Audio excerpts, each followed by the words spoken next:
भारत माता की।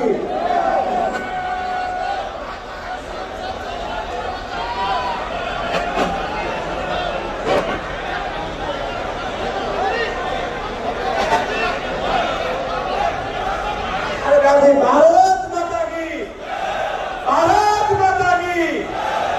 बैठिए।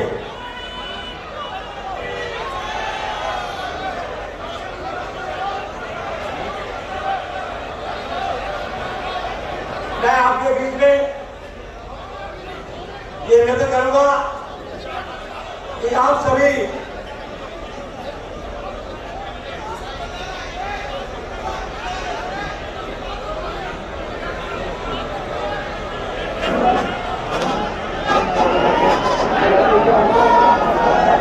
पूरे प्रदेश से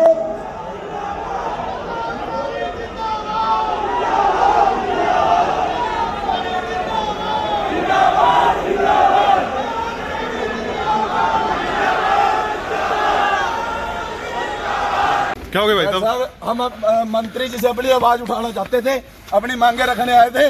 जानबूझ के ये लोग हमें अरेस्ट कर रहे हैं क्योंकि हमारी मांगे, हमारे अधिकार इसी भाजपा सरकार ने खत्म किए हैं। जो भी मंत्री है। आप कौन हो? आप कहाँ से आए हो? मैं टोहाना से हूँ, राम कुमार सैनी। ठीक है। आप पार्षद हो? पार्षद हो क्या? आप पार्षद हो? रही बिल्कुल पार्षद हूँ, तीसरी बार का पार्षद हूँ। हमारे अधिकार दबा रहे हैं, ये हमारी मांग रखने नहीं दे रहे।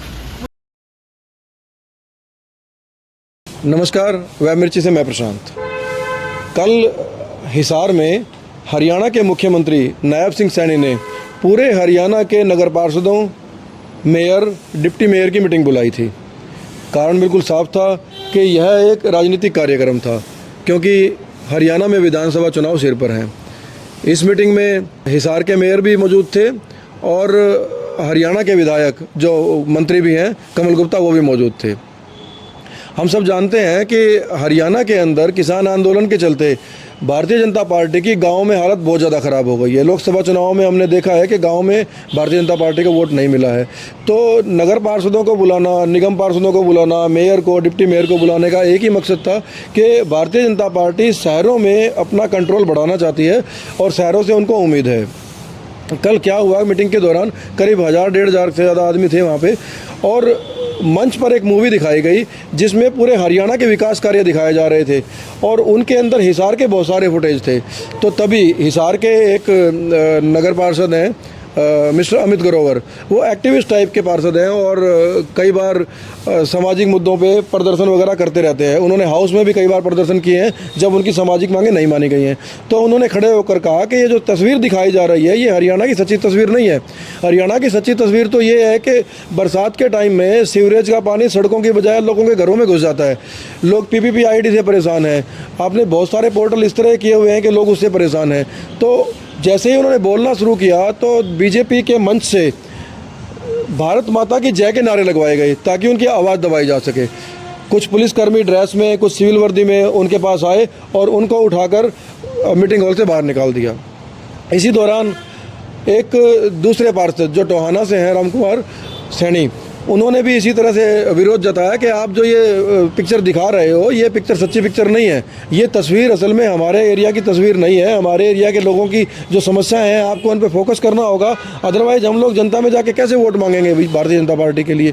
तो उनको भी उठा के पुलिस ने मीटिंग हॉल से बाहर निकाल दिया। और भी कुछ पार्षद ने मतलब इस कार्यक्रम का विरोध किया। हालत ये हुई कि मुख्यमंत्री को अपनी स्पीच बीच में रोकनी पड़ी। यदि हम अमित ग्रोवर की बात करें तो अमित ग्रोवर एक एक्टिविस्ट टाइप के पार्षद हैं और बहुत सारे कार्यक्रम इस तरह के सोशल एक्टिविज्म के वो करते रहते हैं।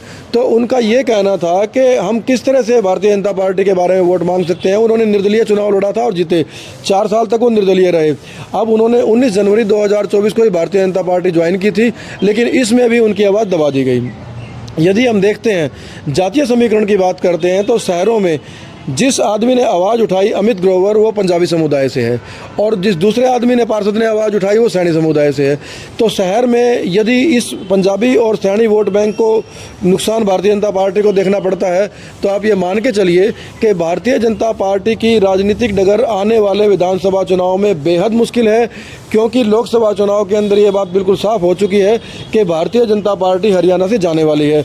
और अब कल का जो कार्यक्रम था उसमें भारतीय जनता पार्टी के जो मुख्यमंत्री हैं अपने ही पार्षदों की, अपने ही पार्टी के लोगों की आवाज़ दबाना एक आत्मघाती फैसला रहा है। इस तरह के हरियाणा स्तर के कार्यक्रम में अपने ही नेताओं की आवाज़ दबाने का क्या मतलब हो सकता है? या तो भारतीय जनता पार्टी के जो शीर्ष नेता हैं, जो मुख्यमंत्री है, जो केंद्रीय मंत्रिमंडल है, जो विधानसभा का मंत्रिमंडल है, या तो उनको बहुत बड़ी गलतफहमी है कि लोग उनको वोट दे देंगे, या फिर उनका अहंकार चरम सीमा पर है। हमारे साथ हैं अमित ग्रोवर जी, हिसार से नगर निगम पार्षद हैं। नमस्कार सर। ये कल क्या प्रोग्राम था? एक तो जो हिसार में था उसके बारे में हम जानना चाहते हैं कि ये किस चीज़ का प्रोग्राम था जिसमें मुख्यमंत्री साहब आए थे। देखिए सर, ये जनप्रतिनिधि सम्मेलन था जिसमें पूरे हरियाणा से जितने भी नगर पालिकाएँ हैं, नगर निगम हैं, उनके जो प्रतिनिधि हैं, पार्षद हैं, मेयर हैं, deputy mayor, senior deputy mayor, वो सब लोग वहाँ उपस्थित थे। उन्हें बुलाया गया था। अच्छा, तो क्या उद्देश्य था बुलाने का उनको बुलाने का उद्देश्य ये था कि जो नगर निगम के जितने पार्षद हैं, सभी लोग हैं, उनकी पावर को बढ़ाना, कि अधिकारी आपकी सुनवाई करें और उनके वेतन भत्तों को बढ़ाना। इस तरह की जो मांगे थी पार्षदों की, डिप्टी मेयर्स की, सीनियर डिप्टी मेयर की, उनको पूरा करने के लिए उनको बुलाया गया था। अच्छा, तो ये तो पॉजिटिव ही बात थी। तो फिर इस वाले मामले में विवाद कैसे हुआ फिर? ये देखिए, विवाद ये था कि इसके साथ साथ में शहर की जो नगर निगमों के जो नगर निकाय हैं, उनकी कार्यप्रणाली दिखाई जा रही थी कि हमारा हरियाणा के जितने भी नगर निकाय हैं, नगर पालिकाएँ, नगर निगम, वो बहुत अच्छा कार्य कर रहे हैं, पूरी सुव्यवस्था, पूरा सुशासन चल रहा है। लेकिन उसकी तस्वीर कुछ उल्टी दिखाई जा रही थी वहाँ पर। कैसे दिखा रहे थे? फिल्म दिखा रहे थे? वहाँ एक डॉक्यूमेंट्री थी जिसके अंदर पूरा दर्शाया गया था कि इस तरीके से नगर निगमों ने कार्य किया। और बेसिकली मैं हिसार से पार्षद हूँ, तो हिसार के ही दृश्य मैक्सिमम उसके अंदर थे कि हिसार की व्यवस्था इस तरीके से है। हिसार की सड़कें बिल्कुल सुंदर बनी हुई हैं, गड्ढा मुक्त हैं, पशु मुक्त है, और जो प्रॉपर्टी टैक्स की व्यवस्था बड़ी अच्छे से चल रही है। तो इस तरह की व्यवस्था मुख्यमंत्री जी दिखाई दी और मुख्यमंत्री जी बड़े खुश थे।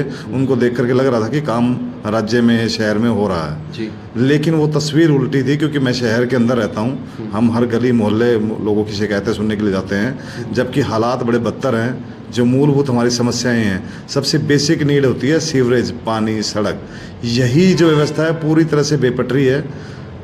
एक सीवरेज का पानी सड़कों पे बहता है, लेकिन हमने यहाँ लोगों के घरों में सीवरेज का पानी देखा है। अभी भी आप ढाणी श्यामलाल के अंदर जाएंगे, आप महावीर गोनी के अंदर जाएंगे, हालात इतने बदतर हैं कि लोगों को रहना वहाँ दुर्भर हो चुका है। ये हालात हैं। उसके अलावा प्रॉपर्टी टैक्स की व्यवस्था में जमकर धांधली है। एनडीसी के नाम पर जमकर लूटा जा रहा है लोगों को, फाइलों को लटकाया जाता है, जो लोग पैसा दे देते हैं उसकी फाइलों को निकाल दिया जाता है। तो इस तरह की व्यवस्था को बड़े अच्छे तरीके से उनको सामने पेश किया जा रहा था। उन्हें टोटली मतलब एक तरह से गुमराह किया जा रहा था। ठीक है अमित जी, आप तो बीजेपी के लीडर हैं और 4 साल से 5 साल से पार्षद भी हैं, तो ये लगातार चलता आ रहा था, तो क्या पहली बार ही कल आपने ये आवाज़ उठाई थी? देखिए, पहली बार आवाज़ कल मैं गया था, क्योंकि देखो हमें मुख्यमंत्री साहब ने बुलाया है, तो हमारा भी शिष्टाचार के नाते बनता है कि हम लोग जाएं और उनकी बात को सुने। हमारे प्रदेश के मुखिया कुछ ना कुछ अच्छा करने वाले हैं प्रदेश के लिए। मैंने वहाँ देखा कि हमारी जो डिमांड पड़ी जा रही थी उसमें सीनियर डिप्टी मेयर जो इनकी पार्षद हैं, उनकी पेंशन की बात की जा रही थी। और डिप्टी मेयर कह रहे थे, उनकी मांग थी कि हमें एक सिक्योरिटी गार्ड दिया जाए, हमारा टोल फ्री होना चाहिए। मतलब मैं थोड़ा सा इस बात को बड़ा देख के बड़ा हैरान था कि मतलब पावर हमें वो चाहिए कि हमारी पावर बढ़ाई जाए। पावर का मतलब मैं ये समझता हूँ कि जिस पावर वो नहीं चाहिए जिसमें हम जनता के काम करा सकें, अधिकारियों पे नकेल कस सकें, अधिकारी हमारी बात माने, उस पावर की बात की जानी चाहिए थी। लेकिन वहाँ पावर की बात दूसरी की जा रही थी। दूसरा, उसके बाद जब ये तस्वीर दिखाएगी तो मुझे लगा ये तो हिसार सपनों का हिसार दिखाया जा रहा है, लेकिन ऐसा है नहीं। तो मैंने मुख्यमंत्री जी को वहाँ खड़े होकर के कहा कि ये जो तस्वीर है ये गलत दिखाई गई है, ऐसा नहीं है। अधिकारी काम नहीं कर रहे, अधिकारी हमारी सुनवाई नहीं कर रहे, शहर के हालात बहुत ख़राब हैं। इतना कहने के बाद सभी अधिकारी, जो पुलिस प्रशासन था, वो मेरी साइड दौड़ा। उन्होंने मुझे चुप करवाने की कोशिश की, लेकिन मैंने चुप नहीं हुआ मैं, और मैंने मुख्यमंत्री जी को कहा हमें आपसे मिलने भी नहीं दिया जाता, हम आपको सच्चाई बताना चाह रहे हैं, मैं आपके सामने कुछ बात रखना चाहता हूँ, मैं आपसे मिलना चाहता हूँ। लेकिन इतनी देर में तो मुझे पकड़ दिया गया 7-8 लोगों के द्वारा, जो पुलिस कुछ बिना वर्दी के भी थे, और उन्होंने मेरा मुंह दबा करके मुझे घसीटते हुए ले जा करके बाहर एक बेसमेंट है नीचे हॉल के, वहाँ ले जा करके 1-1.5 घंटा बिठा करके प्रोग्राम खत्म होने के बाद छोड़ा। ओके मैंने ये भी सुना था उसके अंदर कि जब आप बोल रहे थे तो उसमें शायद भारत माता के नारे लगाने शुरू कर दिए थे उन्होंने, ध्यान है? हाँ, बिल्कुल ऐसा हुआ। जब मैंने अपनी बात रखने की कोशिश की तो माइक से भी बोलना शुरू कर दिया, नारे लगवाने शुरू कर दिए, और स्टेज से भी हुआ ऐसा। अच्छा। मेरे पास 2-3 वीडियोज हैं। जब मैं कुर्सी के पास बैठा था तब मेरी बात के बीच में नारे लगवाने शुरू कर दिए, और जब हम बीच में आगे बीच वाली पंक्ति जो चलने की होती है उसमें से जब मुझे ले जाने लगे तब भी मैं बोल रहा था जोर से, मुख्यमंत्री जी मुझे आपसे मिलना है, मैं कोई विरोध नहीं कर रहा, मैं आपको सच्चाई बताना चाहता हूँ कि ये अधिकारी गलत कर रहे हैं, आपको गलत दिखा रहे हैं। इस बात को भी दबाने के लिए फिर नारेबाजी शुरू हो गई वहाँ पर, जिंदाबाद के नारे लगने लगे, तो वो आवाज़ दब गई वहाँ पर फिर। सवाल ये है कि जैसे आप भी भारत माता के नारे लगाते होंगे, बहुत लोग भारत माता के नारे लगाते होंगे, लेकिन जिस प्रकार से कोई व्यक्ति अपनी आवाज़ उठाता है, उस आवाज़ को दबाने के लिए भारत माता के नारे लगाए गए, इसको कैसे देखते हो? ये जो चरित्र है भारत माता का, नारे लगा के किसी की आवाज़ दबाना। देखिए, लोकतांत्रिक जो हमारी व्यवस्था है उसका उल्लंघन कल किया गया। एक जनप्रतिनिधि को, आम जनता को भी बोलने का अधिकार है। वो हमारे प्रदेश के मुखिया हैं, उसमें पार्टीबाजी नहीं आती। जब एक मुखिया बन जाता है तो वो सबका होता है, सबका अधिकार है कि हम उनसे बात करें, हम उनके सामने अपनी समस्या रखें। जब मुझे बात करने से रोका जा रहा है तो आप क्या सोच रहे हो कि जो ये नारे लगाए गए वो तो उल्लंघन है ही है, और ये सोचा समझा एक है अधिकारियों का कि हमारी बात वहाँ तक ना पहुँचे, अधिकारियों की या फिर क्षेत्रीय जो हमारे नेता हैं जो उनको दिखा रहे थे कि हमने इतना अच्छा काम व्यवस्था बना दी है, उनकी पोल ना खुल जाए, इसलिए ऐसा किया गया। जी स्टेज के ऊपर यहाँ स्वास्थ्य मंत्री गुप्ता जी बैठे थे और मेयर भी बैठे थे सरदाना जी, उन्होंने रोकने की कोशिश नहीं की कि हमारी पार्टी का व्यक्ति है और चुना हुआ प्रतिनिधि है। देखिए, यही बड़ा दुख का विषय है। मुझे भी ये फील हुआ कि भाई सामने मंत्री जी बैठे हैं और विधायक हैं हमारे सार के, उसके बाद मेयर गौतम सरदाना जी बैठे, मैं उनका साथी हूँ मेयर नगर निगम के अंदर, तो मैं कोई ऐसा तो हूँ नहीं कि कोई अवांछित तत्व आ गया हो। बाकायदा मुझे बुलाया गया है और बड़ी शांति से मैंने 1.5 घंटा हमने बैठे भी, हम लोग सुने भी हैं। एक चीज़ हमारे सामने गलत आई और हम उसको ठीक कराना चाह रहे थे। उसके अलावा हम लोग पुख्ता प्रमाण मेरे पास हैं जो कार्य शहर में नहीं हो रहे, और वो जिम्मेदार अधिकारी, वो लापरवाह अधिकारियों के खिलाफ जो चीज़ें हैं वो हमारे पास पुख्ता प्रमाण है कि हम उनको दिखाएं तो उन्हें भी समझ में आ जाएगा कि हाँ एक्चुअल में ये जो काम है नहीं हो रहे हैं, वो हम उन्हें दिखाना चाहते थे।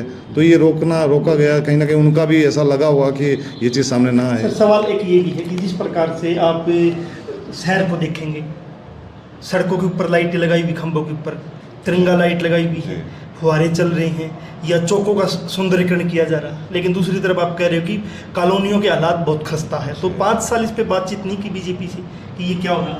देखिए, मैं तो पिछले 5 साल से ही ये आवाज़ उठा रहा हूँ। इससे पहले मैं बीजेपी में नहीं था। बीजेपी में 19 जनवरी को मेरे को प्रदेश मुख्यालय से फ़ोन आया कि आप चंडीगढ़ आइए, पार्टी के जो शीर्ष नेता को आपसे मिलना चाहता है, आप अच्छा काम करते हो, हम आपकी बात को सुनेंगे। तो हम वहाँ गए तो उन्होंने हमें कहा कि आप किस तरीके से हमारे साथ जुड़ना चाहेंगे। तो मैंने कहा जी, आप पब्लिक के काम करोगे तो हम लोग जुड़ जाएंगे, हमारी जनता है। वो बोले जी बिल्कुल आपके काम होंगे, तब हम जुड़े थे। उससे पहले 4 साल तक लगातार मैंने आवाज़ उठाई। मीटिंग की, हाउस की मीटिंग के बीच में कमिश्नर साहब, मेयर साहब के सामने मैं धरने पर बैठा बीच में मीटिंग के अंदर कि जो व्यवस्था बन रही सफाई का, टेंडर 1-1 साल तक टेंडर नहीं किया जाता। आज टेंडर खत्म हुआ है, उसकी तैयारी 2 महीने पहले होनी चाहिए ताकि टेंडर की डेट से पहले दोबारा टेंडर लग जाए। इन्होंने कोई तैयारी नहीं की, 1 साल तक टेंडर नहीं किया गया। बिना सफाई के पूरा क्षेत्र 11 से 20 वार्ड बिना सफाई के 1 साल रहा है।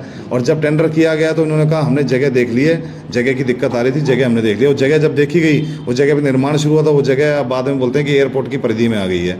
तो ये मतलब इतनी बड़ी लापरवाही ये अधिकारी करते हैं कि उन्हें देखना नहीं चाहिए।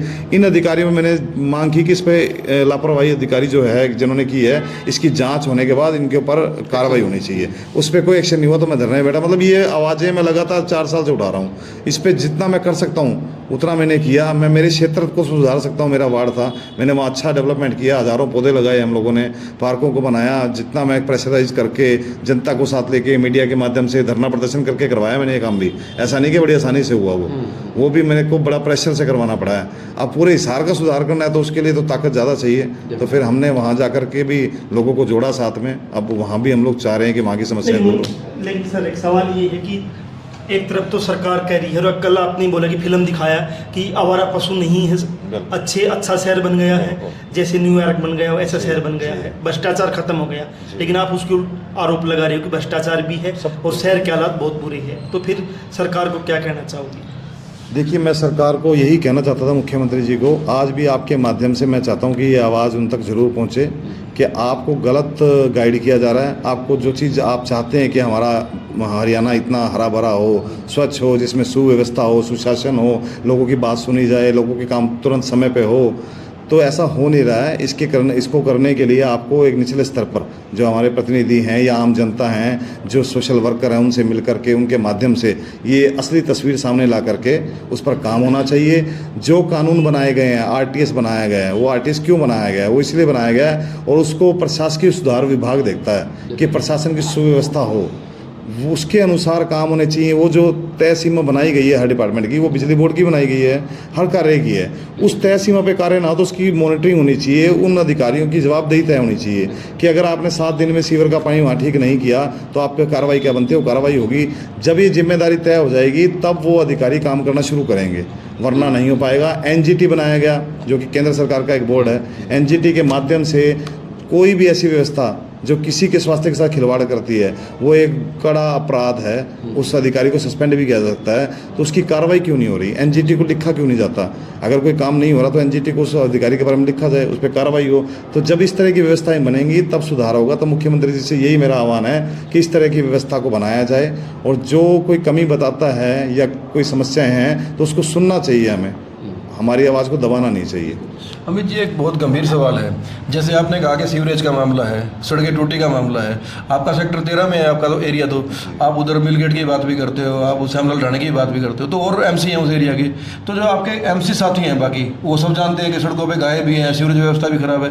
कल उनकी भूमिका किस तरह की थी उस मीटिंग में? क्या वो आपके साथ खड़े थे या भारत माता के नारे लगा रहे थे? सर बिल्कुल भी कोई भूमिका नहीं थी, सब लोग अपने ही जगह पर बैठे थे। और इससे पहले भी ऐसे कई एग्जाम्पल हुए हैं। जब मैंने आपको बताया कि मैं हाउस की मीटिंग में धरने पे नीचे बैठ गया था कि 1 साल से टेंडर नहीं हुआ है, सफाई व्यवस्था बिगड़ी हुई है, उस अधिकारी का नाम बताओ जिसकी जिम्मेदारी थी, उस पर कार्रवाई करो, तब मैं नीचे से उठूंगा। ठीक है। तब उन्होंने उस कार्रवाई को चढ़ाया, ठीक है जी आपकी बात हम मानते हैं। आधे घंटे बाद मैं तब उठा जब उसकी कार्रवाई के लिए नोटिंग हुई उसके अंदर। उस दौरान भी जब मेयर साहब ने सबसे पूछा ठीक है आप नीचे बैठ रहे हो, मैं आपको बताता हूँ वो सफाई है कि नहीं है, सब पार्षदों को बोला कि हाथ खड़े करो, सफाई है। सफाई ना होने के बावजूद भी सब पार्षदों ने हाथ खड़े कर दिए, हाँ सफाई है, जबकि नहीं थी। मतलब आप क्या समझते हैं इस बात से कि मैं तो पहली बार पार्षद बना हूँ, मेरे साथ वहाँ सीनियर पार्षद भी हैं जो 4-4 3-3 बार से बने हुए हैं, उन लोगों को ऐसा लगता है कि फर्स्ट टाइम बना है और इस तरीके से मतलब कर रहे हैं, तो वो शायद कहीं ना कहीं उनको लगता होगा ऐसा। वो मेरे सीनियर पार्षद हैं, लेकिन वो सच का साथ उन्होंने नहीं दिया, कभी भी नहीं दिया। वो पार्टी के दबाव में रहे, या तो क्योंकि एक पार्टी से जुड़े हुए हैं। ऐसे भी तो होंगे ना, बीजेपी के अलावा निर्दलीय कांग्रेस के पार्षद भी होंगे, नहीं है? दो ही पार्षद हैं, उनमें से एक जगमोहन थे, मतलब अब तो वो बीजेपी में हो गए हैं अभी। वो 2 ही थे, वो भी ज़्यादा कुछ नहीं बोलते थे। एक पार्षद मेरे साथी थे जगमोहन मित्तल जी, वो जरूर साथ देते थे, बाकी सब शांत रहते थे, क्योंकि 18 के 18 हैं, एक तरफ हैं, तो एक को कौन देखेगा। अमित जी, एक सवाल बचता है इसमें कि आपने लंबे टाइम तक देख लिया है कि सच्चाई का साथ नहीं दे रहे हैं बाकी पार्षद भी। अब आपने क्या फैसला किया है कल के बाद? कल जो हुआ है वो सारी पब्लिक ने देख लिया है, जो नहीं देखा है हम भी कुछ कोशिश करेंगे दिखाने की। बात समझ भी आ गई है कि आप लगातार संघर्ष कर रहे हैं, कानूनी तरीके से भी और ग्राउंड लेवल पे भी। तो अब आपने क्या फैसला किया है कि आगे की रणनीति क्या रहेगी आपकी? सर फैसला ये है कि ऐसा जो एग्जाम्पल है ये कल हुआ, ऐसा मेरे साथ हाउस की मीटिंग में भी लगातार होता आ रहा था। मैं कोई भी आवाज़ उठाता हूँ तो उस आवाज़ को दबाने की कोशिश होती थी, लेकिन मैं अपनी आवाज़ को इसी तरीके से उठाता था। अगर वो अहिंसात्मक तरीके से, हमारा अधिकार है धरना दें, हम लोग बाहर बैठ जाएं, नीचे बैठ जाएं, मतलब उस तरीके से मनवाए मैंने वो काम। इन ऐसे लोग जो सच्चाई का साथ न दे सकें, ऐसे साथ की ज़रूरत नहीं है हमें जनता के साथ की ज़रूरत है। ठीक है, आम पब्लिक की ज़रूरत है। मैं एक सामाजिक कार्यकर्ता के रूप में 2008 से काम कर रहा हूँ। मैं राजनीतिक क्षेत्र में आया जरूर हूँ, लेकिन मेरा काम करने का तरीका सामाजिक कार्यकर्ता के तौर पर है। ठीक है, तो मेरे साथ 100 से 200 लोगों की सामाजिक कार्यकर्ताओं की टीम जुड़ी है पूरे हिसार के अंदर। अच्छा। हम लोगों ने हर मोहल्ले के अंदर RW बना रखी है 21 मेंबर्स की। ढाणी श्यामलाल में भी, डोगण मोहल्ले में भी, विवेक नगर में भी, मुल्तानी चौक में भी, हर जगह हमने अपनी टीमें बना रखी हैं। वो लोग सामाजिक लोग हैं, वो प्रशासन और जनता के बीच में कड़ी का काम करते हैं। वो मेरे ऑफिस में आकर के हमें समस्याएं बताते हैं, हम लोग महीने में एक मीटिंग करते हैं। जनता का साथ जरूरी है। जनप्रतिनिधि या नेता जो राजनीति करते हैं, राजनीति करने वाले कभी भी एक दूसरे को आगे नहीं आने देते, और हम लोगों ने काम करना है। हम लोग समाज के समस्याओं को लेकर काम करते हैं, उसी के ऊपर काम कर रहे हैं। भारत के संविधान के अनुच्छेद 21 के अंदर भीमराव अम्बेडकर जी ने एक अधिकार दिया हुआ है, स्वस्थ जीवन जीने का अधिकार है वो हमारा। वो अधिकार को हम लोग कोर्ट में जाकर भी ले सकते हैं अगर कोई प्रशासन नहीं देता। उसमें स्वच्छ वायु, सड़कें, स्वच्छ वातावरण, वो देना इनकी प्राथमिकता है। जब हम लोग घर से निकलेंगे और हम काम पे जा ही नहीं पाएंगे, सीवरेज का पानी सड़कों पे होगा, तो हमारा जीवन जीने का अधिकार हमें कहाँ मिल रहा है? और इसको हम पाने के लिए अगर हम कोर्ट का दरवाज़ा खटखटाएंगे तो इन प्रशासनिक अधिकारियों को जवाब भी देना पड़ जाएगा। तो जनता साथ में हो, न्यायपालिका है, ये कानून बनाए गए हैं, ये संविधान बनाया गया है, उसके अनुसार भी चलना हमें आता है। ऐसे जो लोग हैं जो राजनीति में तो हैं लेकिन वो सच्चाई का साथ नहीं दे सकते, तो उनकी ऐसा कोई ज़्यादा कमी वाली बात नहीं है। हम लोग अपने तरीके से काम करते हैं। तो अमित जी, इसमें अब ये बताओ, जो 100-200 लोगों की टीम है, क्या अब उनका ये दबाव नहीं आएगा आपके ऊपर कि जब आपकी बात ही नहीं सुनी जा रही तो आप बीजेपी में क्यों हो? यदि राजनीतिक सवाल की बात करूं मैं, आपने कोई मीटिंग करी है उस टाइम के बाद? कल मिले होंगे आपके साथी आपसे? बिल्कुल बिल्कुल, हमारी तो बात चर्चा होती है। ये हमारी 100 से 200 लोगों की टीम सामाजिक कार्यकर्ता हैं और कॉलोनियों की टीम हमारी अलग से हैं। अच्छा। हम लोग पूरा हमारा ग्रुप है जो काम तो इस करता कल है। वाले मुद्दे पे क्या कल मानना वाले है? मुद्दे पे राय यही है, हम लोग राजनीति की बात तो बाद की बात है, हमें इस टाइम समाज को जो समस्या है उनको ठीक करना है। राजनीति भी होगी, चुनाव भी होंगे, वो समय आएगा, सब कुछ होता है वो चीज़ें। लेकिन फिलहाल आज जो मुद्दा है उसकी बात हो रही है। और आज भी हमारी मीटिंग हुई, आज भी हम लोग इकट्ठे हुए, आज भी हमने ये फैसला किया कि हम मीडिया के माध्यम से, क्योंकि अभी प्रशासनिक अधिकारी के माध्यम से तो हमें मिलने नहीं दिया जाएगा मुख्यमंत्री से, और नेता भी नहीं मिलाएंगे हमें, मीडिया के माध्यम से उनके पास ये आवाज़ पहुँचे। पार्टी भी नहीं छोड़ोगे? नहीं, पार्टी छोड़ने की बात नहीं है। पार्टी जब छोड़ेंगे, जब हमें लगेगा कि हमारी आवाज़ को बिल्कुल ही अनसुना कर दिया गया, हमारे साथ अन्याय हुआ, पब्लिक कह रही है, उसके बाद भी अगर आप नहीं मान रहे हैं तो हम निर्दलीय भी काम कर सकते हैं। हम पहले भी हमने लगातार निर्दलीय काम किया है, उसमें कोई पार्टीबाजी को नहीं रखा हमने साथ लेकिन में। ऐसा नहीं लगता कि मगर वो एक कहावत है ना, पानी में रह के मगरमच्छ से बैर, कि आप बीजेपी में हो और बीजेपी में आपने कल आवाज़ उठाई और आपको गिरफ्तार करवा दिया गया और आपके नेता वहीं बैठे थे, उन्होंने कुछ बोला नहीं, मुख्यमंत्री तक का भी रुख अच्छा नहीं था, तो फिर उस पार्टी में क्या आपका आगे क्या भविष्य देखते हैं? देखिए, हम लोग मुख्यमंत्री जी के संज्ञान में मामला लेके आए मीडिया के माध्यम से। अगर वो हमें बुलाते हैं, हमारी बात को सुनते हैं, हमारे पास पूरा पुख्ता प्रमाण सर व्यवस्था है, और ये व्यवस्था भी है कि व्यवस्था में सुधार हिसार में होगा कैसे, वो भी हम बता सकते हैं। उसके लिए हम काम कर सकते हैं मिल करके। अगर वो हमारी बात को सुनेंगे तो ठीक है, नहीं तो फिर हम अपना फैसला लेंगे और हम लोग मिल करके अपना जो जिस तरीके से चल रहे थे, एक हमारा संगठन बना हुआ है सिविल सोसाइटी के नाम से, हम उस सिविल सोसाइटी उसमें हम मेंबर्स हैं 1000 से 1200, हम मिल करके काम करते हैं, उसी तरीके से काम करेंगे हम लोग। सर, आखिरी सवाल है कि दोषी कौन है मुख्यमंत्री को मिसगाइड करने में, और ये जो पिक्चर जो दिखाई गई है कि हिसार न्यूयॉर्क बन गया, उसके लिए दोषी कौन है? अधिकारी है या मंत्री है या पूर्व मेयर है? देखिए, जिम्मेदारी जिसकी है इसके अंदर सभी शामिल होते हैं। एक जगह पे अगर काम नहीं हो रहा, सुव्यवस्था नहीं बन पा रही, तो आप ये पल्ला नहीं झाड़ सकते कि मेरे कहने से नहीं हो रहा काम।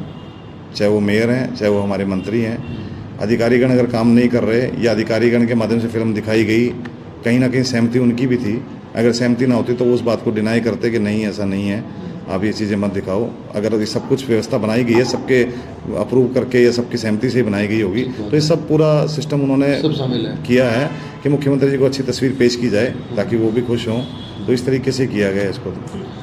अमित जी, एक और अलग मुद्दा है इसमें कि अभी क्या हो रहा है कि पहले एमसी अपना चेयरमैन चुनते थे, अध्यक्ष चुनते थे या मेयर चुनते थे। अभी इन्होंने क्या किया कि जो एमसी हैं उससे अलग मेयर का चुनाव होता है। तो अब एक बात तो ये हो गई कि जो आपके ऑनलाइन जितने भी डॉक्यूमेंट तैयार हो रहे हैं, जो आपका फैमिली आईडी हो गया, जो पीपीपी जो भी हो गया, उसमें कोई एमसी की बहुत ज़्यादा पावर नहीं है, सारा ऑनलाइन सिस्टम है।